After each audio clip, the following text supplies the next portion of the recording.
On page 123 in the Gutnik Chumash, we are beginning chapter 22, which is the chapter that is read every single year on Rosh Hashanah. It gets a lot of front stage, center stage attention in Jewish prayers and Jewish literature for a very simple reason. This is a chapter that describes the Aked, or the binding of Isaac, and we use this as a very good bargaining tool. Whenever we want to ask HaKadosh Baruch Hu, when we want to ask God for something, we always remind Him of the Schut Avot, of the merit of our fathers, primarily this story, to say, look at what Abraham did, how he controlled his natural mercy, his natural compassion for his son. He controlled himself in order to carry out your will. So too, we say every morning in our prayers, you should control your natural feelings you have towards us. And sometimes we know how to get on God's wrong side, and He's not necessarily feeling so positive, and say, still love us, and control your natural feelings and show your compassion to us. Okay? So let's begin chapter 22, verse number 1. We'll start this side. Jason, take the mic.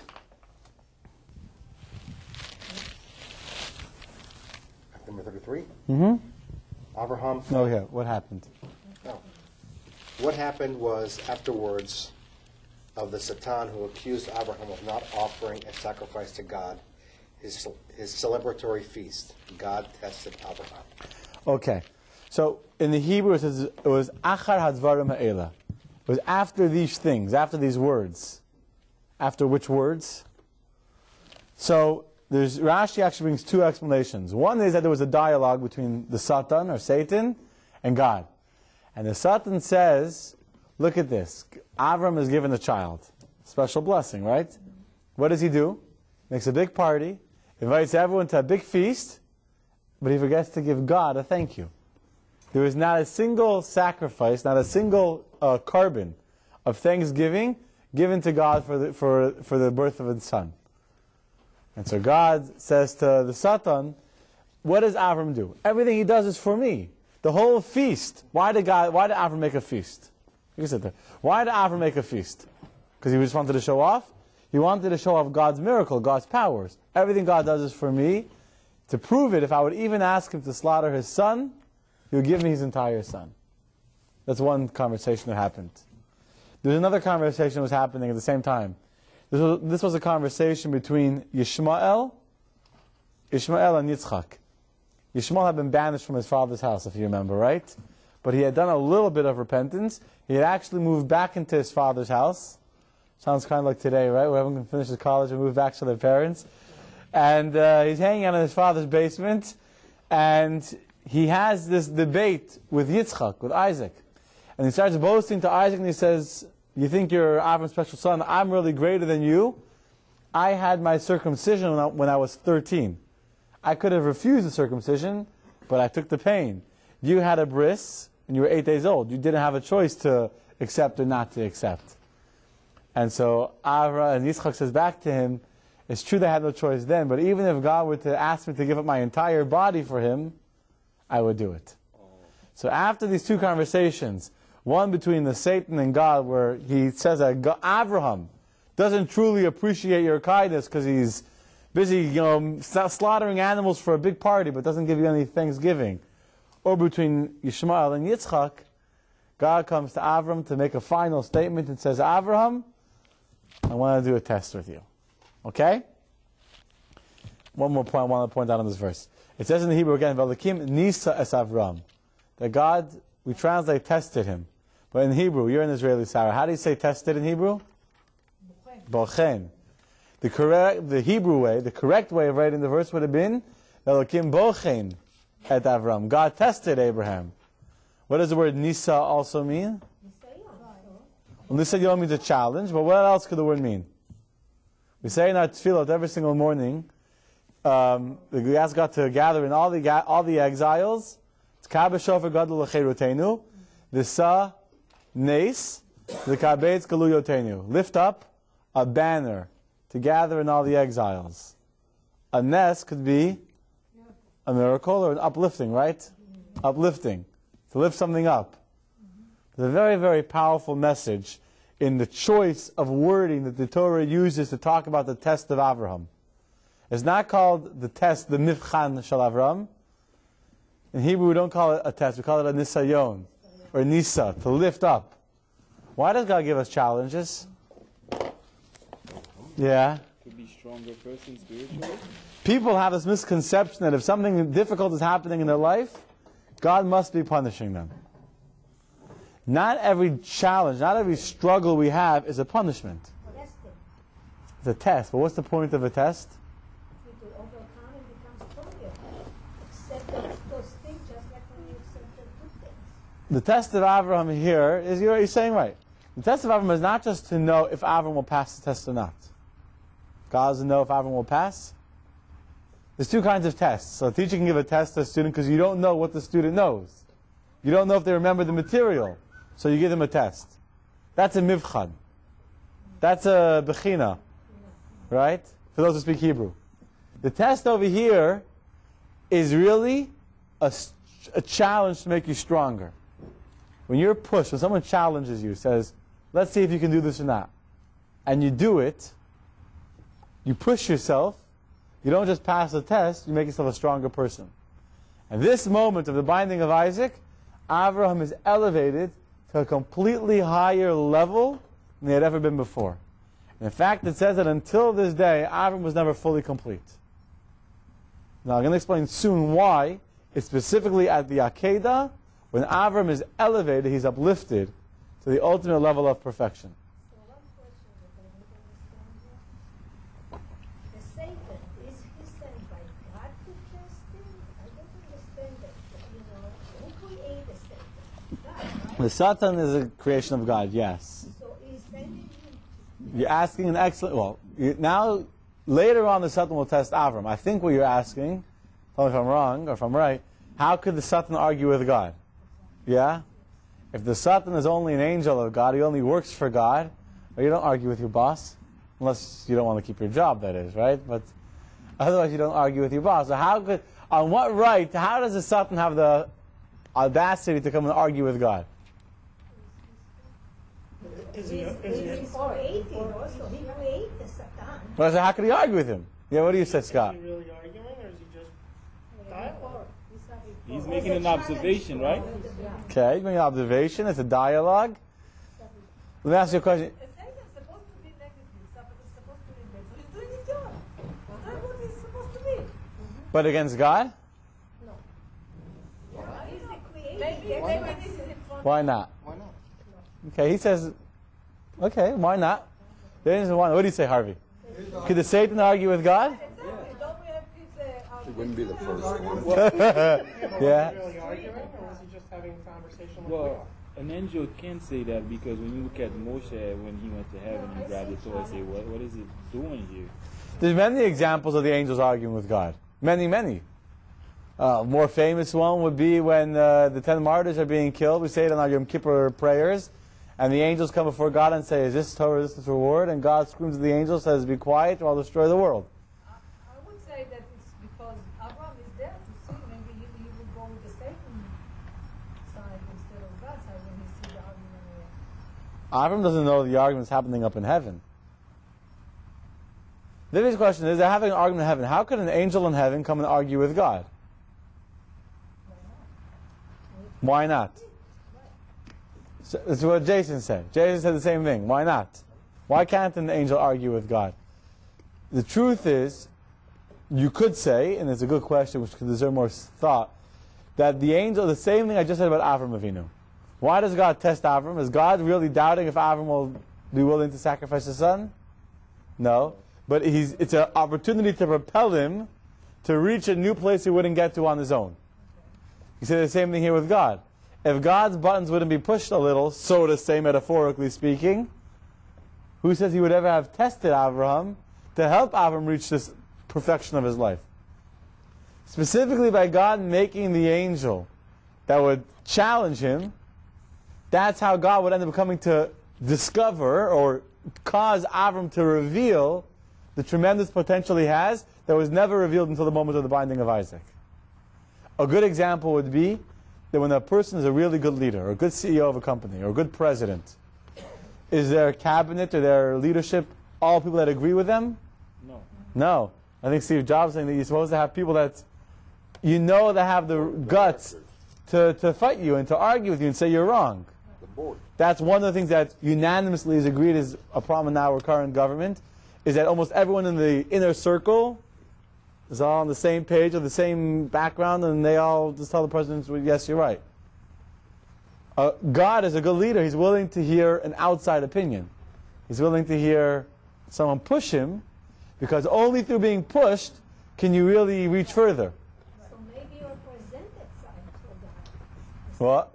Maybe the Satan will present the side of the negativity that he hears from people. You know, I cannot see it. Okay. Because God is God and us is I'll give you an example, by the way. Let's give you a practical example.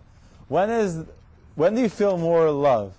When you had a day where it just was a very uneventful day, you woke up, you both went to work, you did everything, and nothing happened in your house?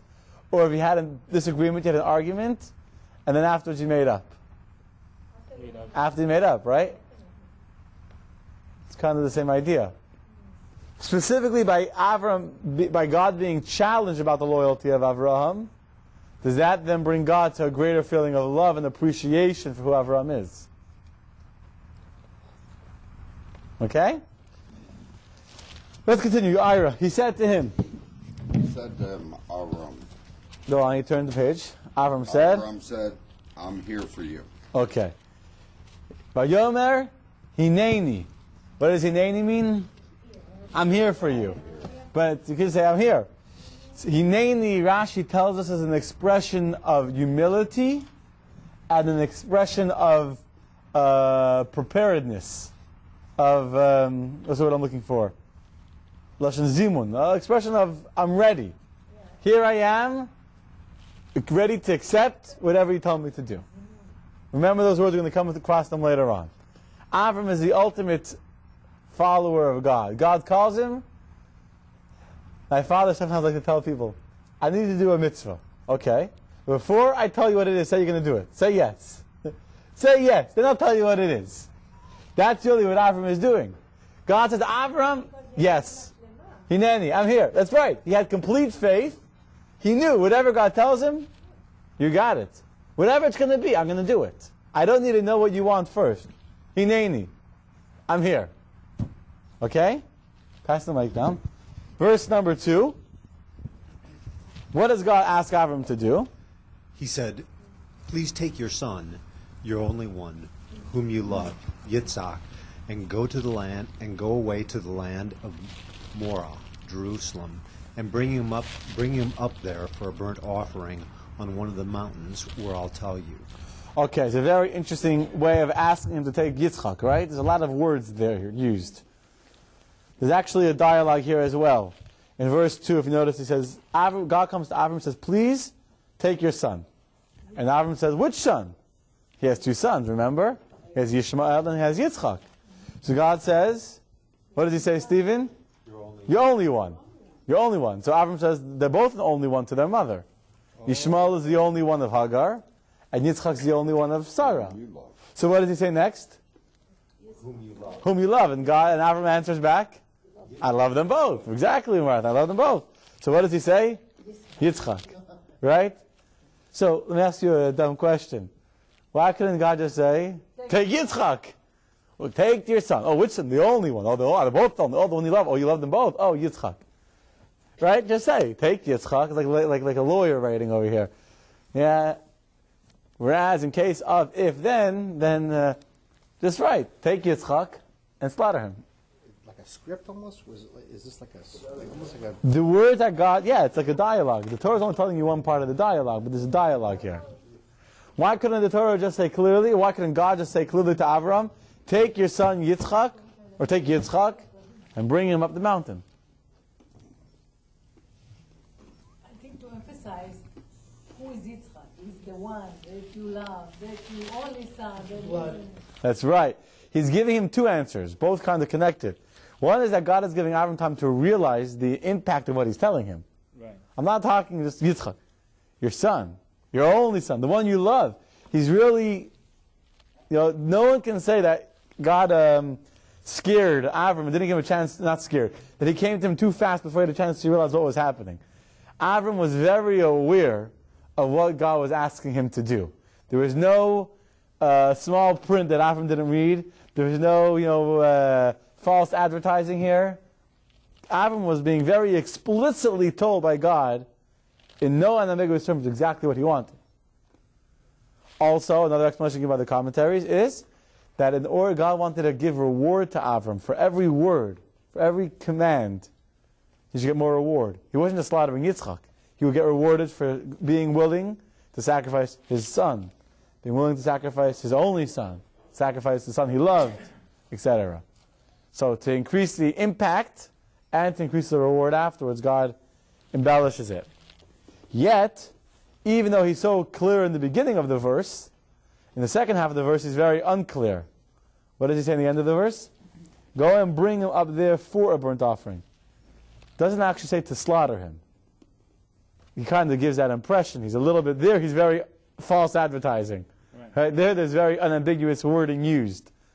Because he wants to give the impression he should bring him as a sacrifice, but God actually never intended for Avram to use his child as a sacrifice. Okay? Marsha, yeah, question. So if Abraham knows this, does Yitzchak know this as well? At this point, Yitzchak knows absolutely nothing. This is a conversation happening between Abraham and Yitzchak. Between Avram and God. But Yitzchak is just going along with it. At this point, Yitzchak does not know anything. I will tell you when he knows. What? Excellent question. How old is Yitzchak? 37. That's right. At this point, Abraham is 137, and the son Yitzchak is 37. You take a grown 37-year-old man. Grown 37-year-old man, fully strong, capable of running away, and Abraham is an old man. Yitzchak knew that. Not at this point. No, he knows what his- he's what his arguing with purpose was. Ishmael. No, not yet. Not yet. We're going to tell you when we get to the verse where Abraham tells him. We'll get to that verse when we get there. Tell him. I mean, that's why he didn't have to tell him. When he went up the mountain with a donkey and him, and you're going to make an offering, who are you going to offer? So that's what Abraham, Yitzchak asks him that. Well, no, But that's only on the... because he knew it. He knew it before he asked it. Kind of, yes. I'll get to there. But at this point, first of all, this point he doesn't know anything. This point is just a conversation between God and Avram. But when they begin the journey, Yitzchak has no idea where they're going, or what they're doing. He knows that they're going to offer a sacrifice, but he doesn't know that he is the sacrifice. But Well, he knew, because where was didn't he the... have prophecy, though? Wasn't he able to see into the future? I mean, the three patriarchs had the gift of prophecy. They knew what was coming, so he did know. Okay, good question. How could Yitzchak not know? Because he didn't know. Like Rashi, everyone knows that he didn't know in the beginning. How could he not know? God didn't show him right He away. didn't need Abraham to tell him. You're What? saying that Abraham told him. The first one, okay, you're making me jump ahead. But the first one to tell Yitzchak is going to be sacrificed was actually the Satan. The Satan got involved, and the Satan comes, and first the Satan tries.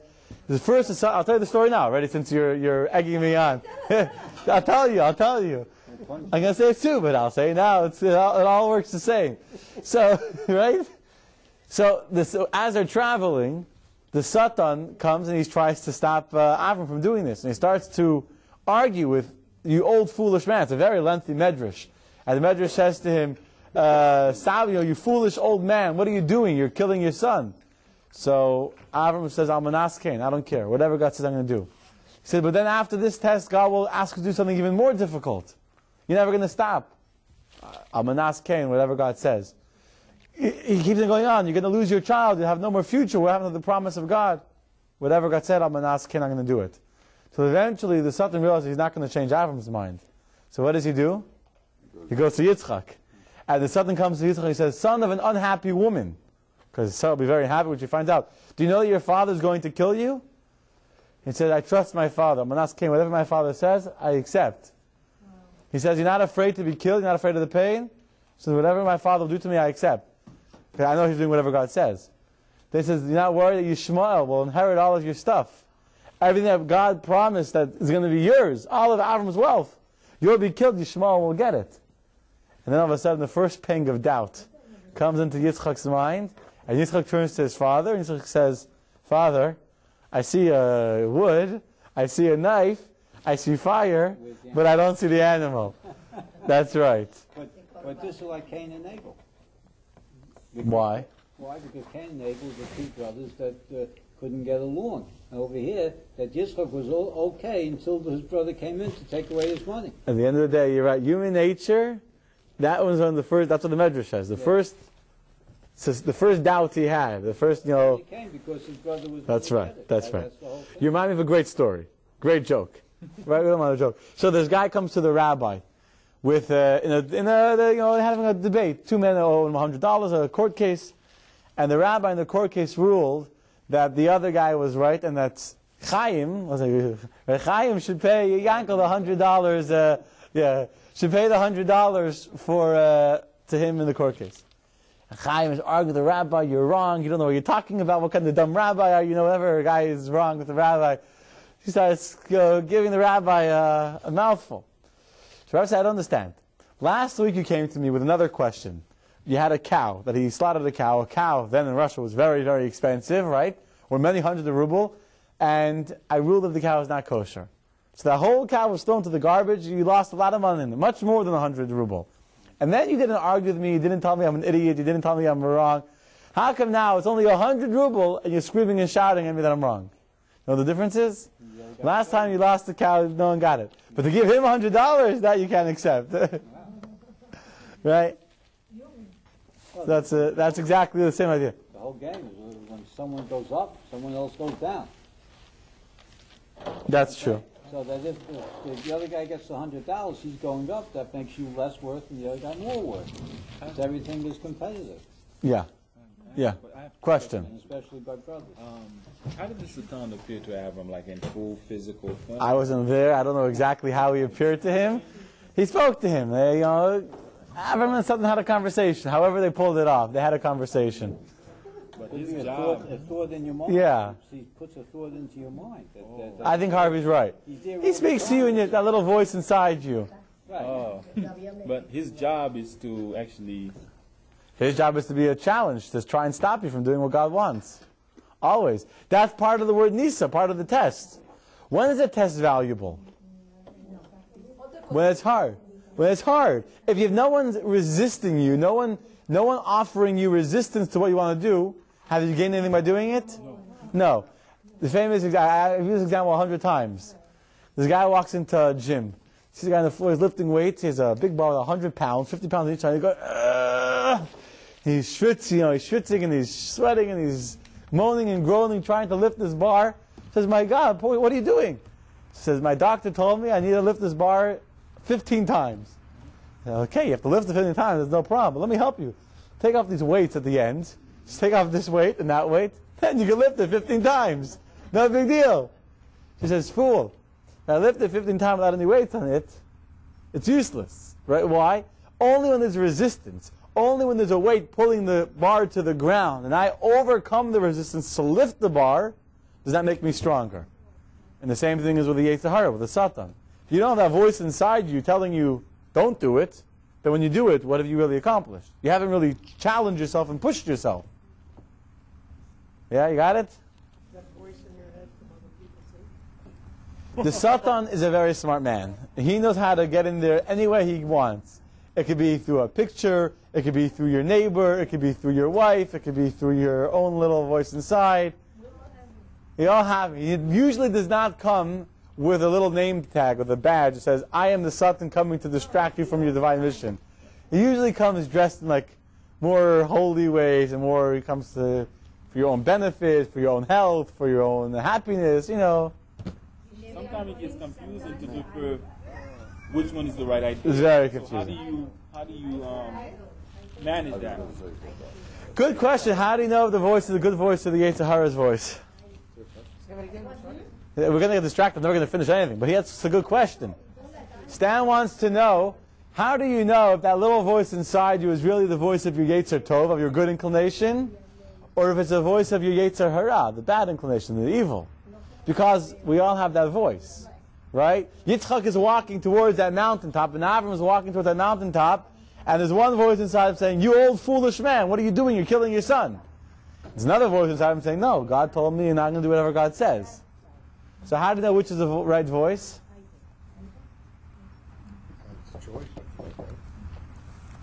There's more than one answer. There's one answer that actually I'll teach you next week from this story, but I'll tell you a beautiful story, I'll say very quickly, of Reb Nachum Chnaberler.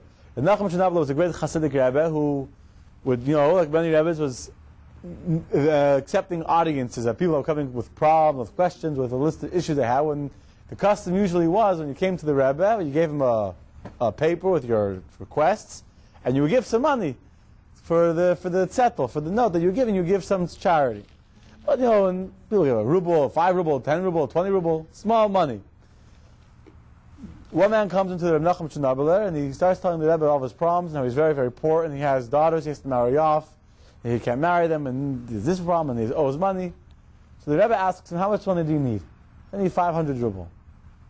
And Reb Nachum Chnaberler feels bad because he wants to help him. He wants to give him, the Rebbe himself was actually very, very poor, and his own synagogue was struggling then very, very much.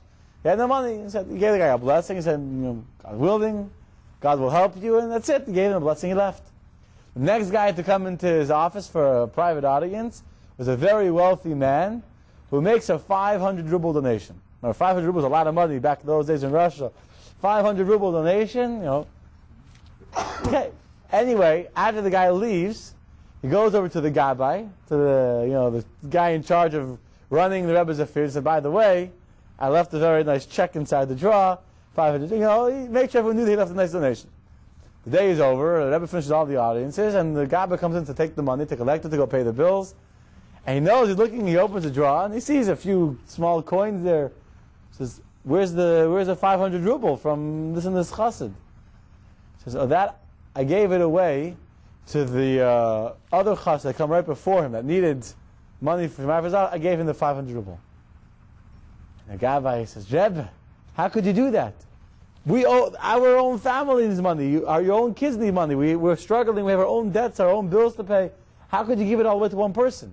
Instead, you want to help him, give him a little bit, at least part of it, keep for yourself. So the Rebbe told, I'll tell you what happened. When the other man came in and gave me the 500 ruble, the first thought that I had was, God already answered my blessing. I gave him that he should find the money. Here's the money to help this other chassid pay off the wedding, the dowry. And just as I was thinking that, another thought enters my mind and says, you're going to give all the money to one person? You know a lot of people that need help. You know a lot of chassid that are in financial need. And what about your own family? They also need money. They don't count. They don't deserve money as well. And to pay your own bills for the synagogue, you don't need to pay your own bills. And so my mind started to say, maybe I shouldn't give it all to him. Maybe I should divide it between 5 people, give him 100 and give some other people, and maybe half-half. I couldn't figure out what's the right thing and what's the wrong thing. What's the Yetzer Tov? Like you asked me. What's the Yetzer Tov and what's the Yetzer Hara? What's good and what's wrong? And then I said, I knew what the answer was. The first thought to come into my head, to go give the 500 ruble to this one person, that thought definitely didn't come from the evil inclination. Right? The Yetzer Hara didn't come to me and say, give all that money to him. It must have come from the Yetzer Tov, the good inclination. The moment I had a thought to do something good, right away the Yetzer Hara comes. What's he going to tell me? Don't give any charity? I'm not going to listen to him. So he comes and starts to negotiate, tell me, give charity, but don't give all of it, give some of it, keep some of the charity for yourself. Once I started having second thoughts, I realized that the first thought to do good, that's the Yetzer Tov. The second thought that starts making you doubt your good decision, that's not going to come from the good. The good will never come to doubt something good. Only bad will come to doubt the good, dressed in good. Well, who knows what's good and what's bad? So I'm saying, what came first? The first thought that you had to do a good deed. That man is always looking to do good first. There are evil people who look to do bad first. Okay. And the Yetzer Tov comes in reverse. Those kind of people are probably not sitting here tonight, and they're probably not. And they're probably not going to start debating themselves. What was really my Yetzer Tov and my Yetzer Hara? Such people are not the average person who wants to do good. The first thought in your head, that's good.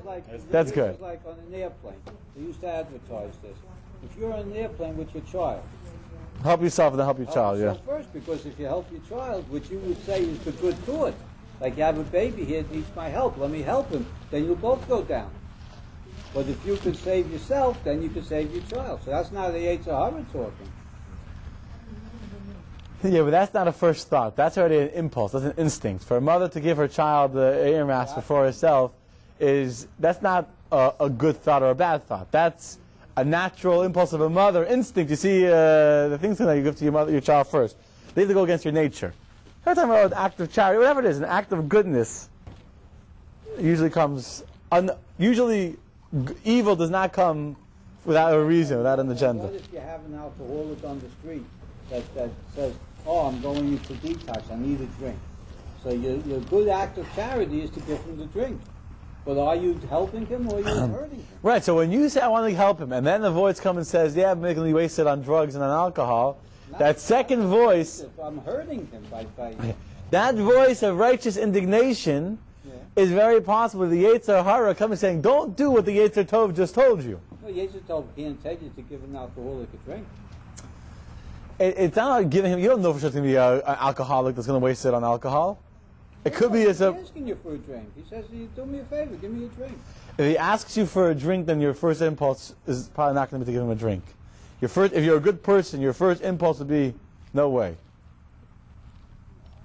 Yeah. That's a good question too. That's a good analogy too. What if the Yitzhak come first?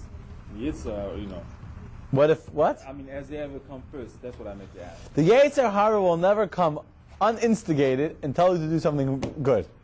He will only come to convince you that something else is better when he feels threatened. Yeah, so you should pass it. Thank you. Pass those around. Yeah, understand? Okay, it's for more discussion, but it's yes. Okay, verse number 3. Abraham. Oh, sorry, I forgot something extremely important. Oh, we don't have time. Verse 2, I want to spend a lot of time. We'll get back to this later. Let's do verse number 3. I haven't got up early in the morning. Abraham got up early in the morning to perform God's command, and he saddled his donkey personally. He took his 2 young men, Ishmael and Eleazar, with him, so at least one of them would be with him all the time, and Yitzhak his son. He cut wood for a burnt offering, departed, and went to the place of which God had told him. Okay, so a few points over here. First of all, what's the most, if you look at the opening words, what? Why did they mention personality? First, let's go in the order of the verse. Avram got up early in the morning. You know what's amazing about that? He actually got up That he to slept. go do something like that. That he slept. That he slept. He went to bed. If you knew you had to sacrifice your son in the morning, would you be able to sleep the night before? No. No. Avram's faith in God was so complete, he was able to sleep. And in the morning he got up early, but he got up, meaning he was in bed. Right. That shows a tremendous amount of emunah shlema in God. Yes, Avram, that's correct. He was a holy man. So he got up early in the morning, and he personally saddles his donkey, even though he has obviously a number of servants and people that can do it for him. He saddles it himself.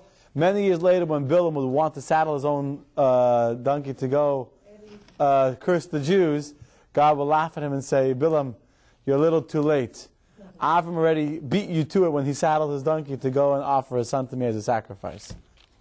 Okay, he takes Ishmael and Eliezer, so that if one of them had to go to the side of the road to relieve themselves, there would still be someone else to keep him company.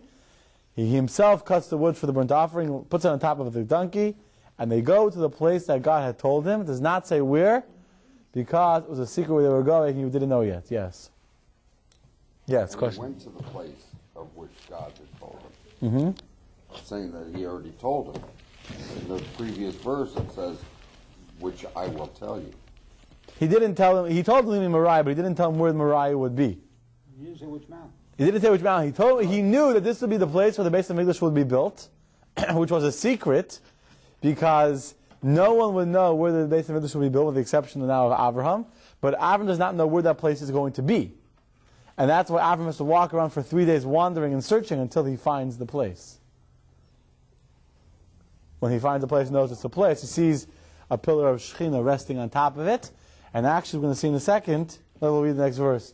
Good question. Yeah. There's 2 young men, Ishmael and Eliezer. Yeah.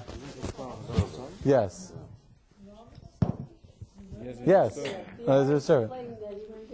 But here, take your son. That's true, yes. Only one. Okay, ready? Uri, verse number 4. On the 3rd day, Avram looked around and he saw from afar one particular mountain with a cloud on it. Okay. So Avram sees one mountain with a cloud of the Shekhinah resting on it.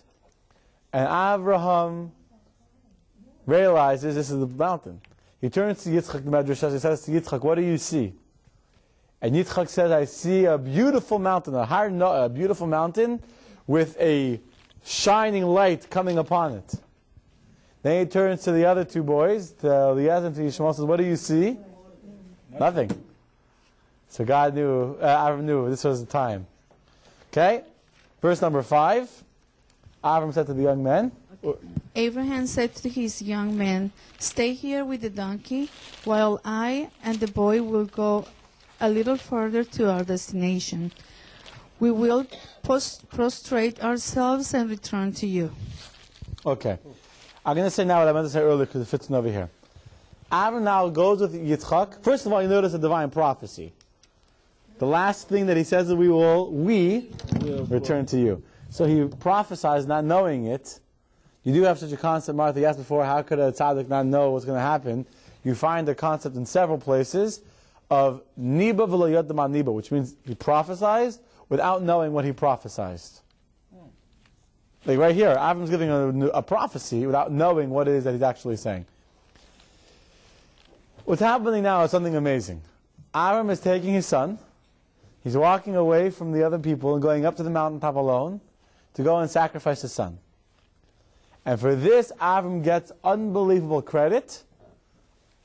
It's considered the greatest act in Jewish history, the ultimate act of sacrifice to bind his son. Is this the only time that Jews have been willing to die for the sake of Hashem? No. It's not. Right? In fact, it's not even the first time that Avram was willing to die for Hashem. You know, dying and killing your son are two different That's things. true. That's true. Many martyrs, people that are willing to sacrifice themselves. There have also been many martyrs who are willing to sacrifice their sons. The most famous example would be Chana and her 7 sons. Yes. Chana sacrificed not 1, but 7 sons. Yeah, we don't find that she gets the same kind of zechus aves that Avram gets. But he was the first. That's true. That is true. Avram was the first, and in some ways he was the opening of the tziner. There's a story, very briefly, there's a story with the Beis Yosef, Rabbi Yosef Cairo, who once spent he was stuck on a certain problem in the Talmud, a certain halachic issue, and he couldn't figure it out. And it bothered him so much, he spent a week in complete isolation, completely focused on trying to decipher this one passage in the Talmud. Till finally, after a week of complete isolation, he figured it out and he knew the explanation. He finally finishes that intense week of intense learning, intense concentration. He has to go off for a stroll walk through the Beis Medrash, through the study hall, and he hears 2 yeshiva students sitting and learning the exact piece of Talmud that he was learning, and like no problem, they explained the Talmud exactly the way it took him a week to figure out. He was very, very depressed. He was very depressed. He thought he was a big scholar, spent the whole week, and here these young students, in a matter of minutes, figured out what he had been working for so long to figure out. And he went into serious depression, and then he fell asleep.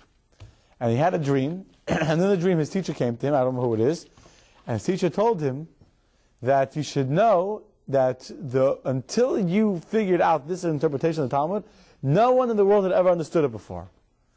No one ever understood it. You were the one that broke through what's called psichas hatziner. You opened up the channel. You opened up the pipe, and now once you brought this idea into the world, anyone else is able to learn it and understand it because you've already brought the idea into this world.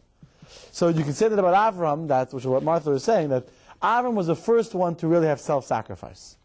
First one to truly exemplify the concept of Mesiras Nefesh, of being willing to give away your life and sacrifice everything you have for God. So therefore, when later on, when the Jews, non-Jews do it, Avram was the one that paved the way, if you will, right? You can't compare being the one to make the path in the bush as walking through the paved road afterwards. So that's why he's been chosen to be our father. Well, he was chosen first, and then he proved it over here. But this is not the first time that even Avram himself is willing to sacrifice his life. Correct? Yes. Right, we all know the story in Ur Kasdim, when Avram is taken on before Nimrod, and Nimrod says, bow down to the idol, and Avram says, I refuse, and the whole story. Eventually, he's thrown into a fiery furnace for 3 days. So what is more special about this story than the story of Ur Kasdim? This is very very personal. Your own life is not personal. It's not In fact, you know what we didn't talk about before, but in verse number 3, when God comes, verse number 2, when God comes to Avram, he says, Kach na es bincha. Please take your son. Why please? So there's many explanations. Some explanations are that actually God didn't command Avram to do it. He only asked him to nicely. Or you could say that Avram was actually, God says to Avram, please, I beg you, pass this test in order that the people shouldn't say that the other 9 tests that you passed were not real. What does that mean? It's a very, very interesting medrash. God is saying to Avram, please, I beg you, pass this test in order that people will know that the other tests, or Kazdim, was real. What does Mesiras Nefesh, self-sacrifice, really mean? Mesiras Nefesh, in its truest form, does not mean that you're willing to die for something. Because a person could die for something and still be caring about themselves. Mesiras Nefesh means, what does the word Moser mean? To give away. You're giving away yourself. You're completely nullifying yourself. It's not about me. It's only and exclusively about God. If a person believes very strongly in the afterlife, right? So he's a very crude example. If he believes in 70 virgins waiting for him up in heaven, and he kills himself, he blows himself up, has he given himself away? No. He's given up living in some village in Afghanistan, right, to 70 virgins in heaven. So actually, it's not a great act of sacrifice, if you think about it. If you believe in the afterlife, but in the more spiritual thing, let's say you're Avram, and you're standing by Ur Kasdim, and Nimrod says to you, bow down to an idol, or I'm going to throw you into a furnace and kill you. Avram believes in the afterworld. Avram believes in Gan Eden. He believes in paradise. So is it such a difficult challenge to say, I refuse to live in this world with this, with whatever Nimrod will give me. I'd rather live in another world and have the spiritual benefits of paradise. Or, scenario B, or rather, argument B is, how many people do you know in history that only became famous because they became martyrs? Meaning, in their lives, they weren't anything amazing in their lives, but their death was significant. There are people that started entire religions out of becoming a martyr. Right? Jesus didn't start a religion by teaching. Just his teachings never would have started a religion. He had to become a martyr. And many more examples. A person could honestly, logically, say, I will gain more by dying. I'll leave a bigger impact. I'll make a stronger message to the world than by living. So again, if you're Avram and you're trying to teach the world about one God, you're trying to introduce the concept of monotheism into the world, and now you go and you bow down to an idol. Is that really spreading your message? No. But if you die to not bow down to an idol, if you get burnt to pulp to show your belief in one God, have you made a message? Sure. You left an impact. You now become a historical figure. You now become a martyr. So logically, it makes sense to give up your life. That's not true sacrifice. You see, we know about becoming martyrs because other people have done it. In Abraham's time, he didn't know about becoming a martyr. The concept is nothing novel about the concept of giving up your life for something you believe in. No, but becoming a martyr means that you go down history. That people are going to talk about it. Right. So we know all this because we have historical people. Before. But when Abraham had the choice, he didn't know about such a thing. You could say that Abraham was smart enough to figure out that if he would die such a dramatic death, that people would talk about it. I don't think so.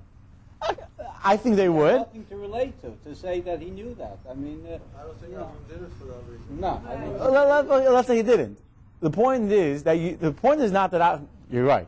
Abraham didn't do it in order that people should think of him as a martyr.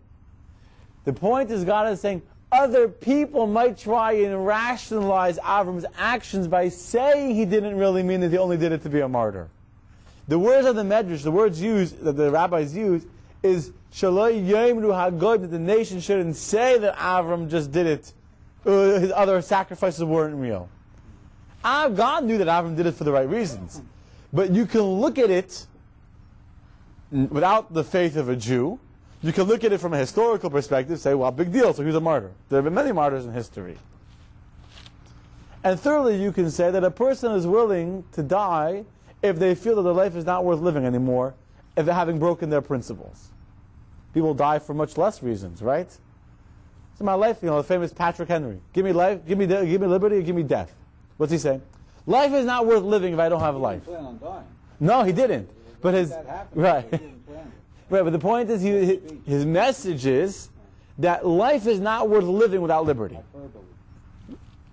Avram could say, or people could say about Avram believed so strongly in the concept of one God, and he was so repulsed by the concept of idolatry, that to Avram, life wasn't worth living if you're bowing down to idols.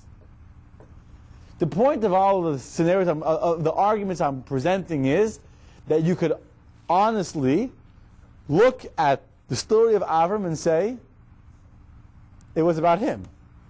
It wasn't about God. Now let's look at the story of the binding of Isaac. First of all, he's taking his future, right? He's taking his son. He's taking the continuation of his legacy. He's destroying him. I'm already an old man. And how long it took for Sarah to have That's right. The chance of having another son, in the first place. There wasn't going to be no second one. there wasn't going to be a second one. The chance of having another child is very, very slim. There's no one there to witness this. By Nimrod, or Kazdim, there was a whole gathering. This was a very public display. Nimrod was trying to show off his strength to Avram. Everyone was gathered around. This is a very public display of heroism, of courage. Now Avram is alone on the mountaintop with Yitzchak. No one in the world will see this act of heroism. No one in the world will know what Avram is willing to do for God. There's no show. There's no stage. There's no lights and cameras. There's nothing. There is absolute, in fact, this is going against everything Avram believes in. And so you say life is not worth living if you break your principles. Here Avram is going against everything he believed in. He's going against the concept of peace and all the things he taught about love. How he preached against human sacrifice, against sacrifices to the idols. What kind of life would Avram have afterwards? What kind of guilt would he have? Shame. Tremendous. And yet, Avram is willing to do this. That is the ultimate act of sacrifice. This is true Mesirat Nefesh, which means it's the ultimate act of giving away, putting yourself completely on the side, and giving yourself over to God. And, one more thing. This, we could all do in our own lives. Mesiras Nefesh does not mean dying. Mesiras Nefesh means, as it says in Chassidus, Mesiras Haratzin. It means giving away your desires. Giving away what you want to do. I want something. It's important to me. But God says not to have it. And that could be small things, like a not kosher sandwich, or it could be big things, like a career, it could be a job that requires me to work on Shabbos, etc., etc. I want this. This job is what I've been working for. And God says, don't do it. Mesiras Haratzin means I'm putting my desires on the side. I'm putting what makes me feel good and what makes me feel happy, what makes me whatever on the side. I'm doing what I know God wants me to do. And sometimes those acts happen not in Ur-Kasdim, in the palace of Nimrod. They happen on the mountaintop. They happen in seclusion. They happen, and in fact they happen most likely, and when they count the most, where they're the ultimate acts of sacrifice, specifically when no one knows. The greatest tests we're faced in life are not the big public ones. They're ones that we make in the privacy of our bedrooms, in the privacy of our own private lives, where no one knows, the rabbi doesn't know, our family doesn't know, no one knows. And that's where it really counts. That's when God says, now I know that every other sacrifice you made for me wasn't just because of Jewish guilt, wasn't just because of social pressure, wasn't just because of fame, it was because you really cared. Okay? Let's finish a little bit more. We still have a little more time. Okay. Verse number 6. So this is what's happening now. I'm just setting for the stage. As they're walking to this mountaintop, Avram is walking. He's leaving behind everything. He's going into private, but knowing he's going to do what God says. Verse number 6. Yeah, where's the mic? Take the mic, Vivi. It's right behind you. Avram took the wood. Abraham took the wood for the burnt offering, and he placed it upon his own son Yitzchak. He took into his hands the fire and the knife, and they both went together. Okay, what do you mean they both went together? So Rashi very clearly and explicitly says that Avram went knowing that he's going to sacrifice his son, and he went with the same joy, the same eagerness as Yitzchak that went not knowing where they were going. So they both, meaning, not like Avram was going with a hard, heavy heart, but Avram was going with the same joy as Yitzchak was going to help his father, as Avram was going knowing he's going to do what God tells him to do. Verse number 7. Yitzchak spoke to Abraham, his father, saying, My father. He said, I'm here for you, my son. Yitzchak said, Here is the fire, the wood, but where is the lamb for the burnt offering? Okay, this is a very, very beautiful verse. Notice how Avram answers his son. Hineni. I want something very beautiful about it. Before I want to finish the next verse, so we'll finish the second side and I'll end up with what I'm going to say. Verse number 8. Abraham said, God will provide for himself the lamb for the burnt offering, my son. And they both went together. Okay, so here Avram says to him clearly, you're asking where is the lamb? As I said before, Avram was getting, the Satan came and gave Yitzchak these doubts. And Avram says to Yitzchak, says, God will give the lamb, my son. Now now Yitzchak knows where they're going. Now Yitzchak knows exactly what's going to happen. And they both went together. What? He's saying my son Yeah. is the lamb. Yeah. He's saying, God brought this lamb. If not, it will be my son. Which means, there's no lamb, you are going to be the sacrifice. Again, there's actually a prophecy that there was a sheep, not a lamb. It wasn't the son. But here, Avram is saying to him, you will be the sacrifice. So you see verse number 6 and verse number 8, both end the same way. They went together. And now they're both going together. Yitzchak is going with the same faith as his father. But I want to spend a few minutes, and we'll end with this, discussing the answer of Avraham to his son Yitzchak in verse number 7. Because this is an extremely powerful thought. I told it to my Tachana today when I came home for supper. It's a powerful lesson in parenting that, God willing, we shall take into our lives. I'm saying it to myself too. Yitzchak says to his father, Avi, my father. Ayomer, Hineni. Where do we find those words Hineni before? When God calls Avraham, in the very beginning of the story, God says Avraham, he says Hineni. And what does Hineni mean? I am here, God, I am humble, I am completely all ready for you, whatever you tell me. I'm here, all of me. It's an expression of being completely devoted and dedicated to you. Okay. Yes. You know the feeling when you have to do something, but you really don't want to do it? Yeah? You know that? It's like 7:30 in the morning, so by the time the alarm goes off, right? My alarm goes 6:15 in the morning, 6 o'clock in the morning, it's already the first alarm and the second alarm, I have 3 alarms. And you don't want to, and you're tired and you didn't sleep, but you know you got to do it, so you get up, because you got to do what you got to do. And so you turn your brain off, you turn your feelings off, because if you do what you wanted, you would still be in bed for another 3 hours, right? And you just go, numb, but you do it. We all can relate to, we all have instances in the morning. It's, you have a busy day, a deadline at work, very, very busy, big meeting coming up with a big customer about a big contract. You're stuck in rush hour and you're late to something. You're stressed out and things didn't work out the way you wanted. You worry about bills, right? You know, a lot of stress comes during the day. Happens to all of us. Every week, nudniks and this and that.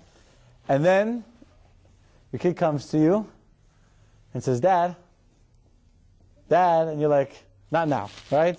I'm busy. Go to your mother, right? Talk to her. Why? Because it's one of the amazing things about life, that somehow in the quest to make a living, we sacrifice the people that we're trying to make a living for. And we sacrifice them on their own altar. But it's a separate discussion. The point is that very often we have to, and this is what we have to do. We have to turn off our feelings, turn off our emotions, become numb, and just put your pedal to the metal. Pedal to the metal. Just you do it. Just do it. You just got to go step after step. You just do the grind, and you do what you got to do, even though you don't feel it. And by default, by doing that, you kind of turn off your emotions, and you kind of turn off everything else because you're just driven to do what you got to do. Now here is Avraham. Avraham is in the middle of the greatest test of his entire life.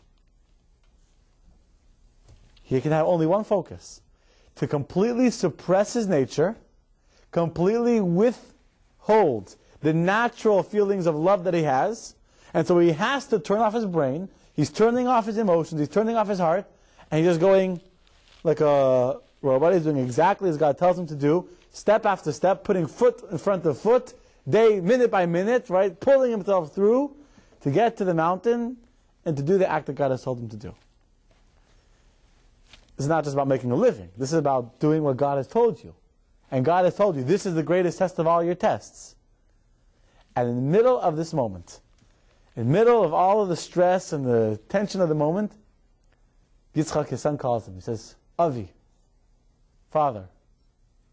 And Avram doesn't say, I'm busy. I'm preparing for the greatest moment of my life. I'm about to meet God on the mountain. What does Avram say? Hineni.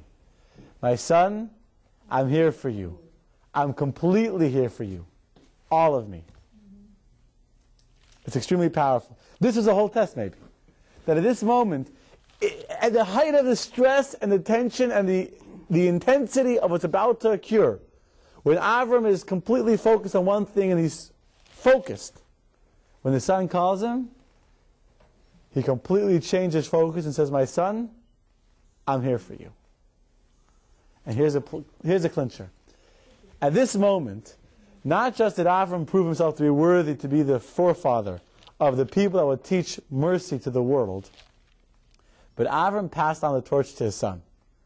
And his son was willing to walk together with his father, to walk together with him, and be willing to be the sacrifice of his father to God. Why? Why?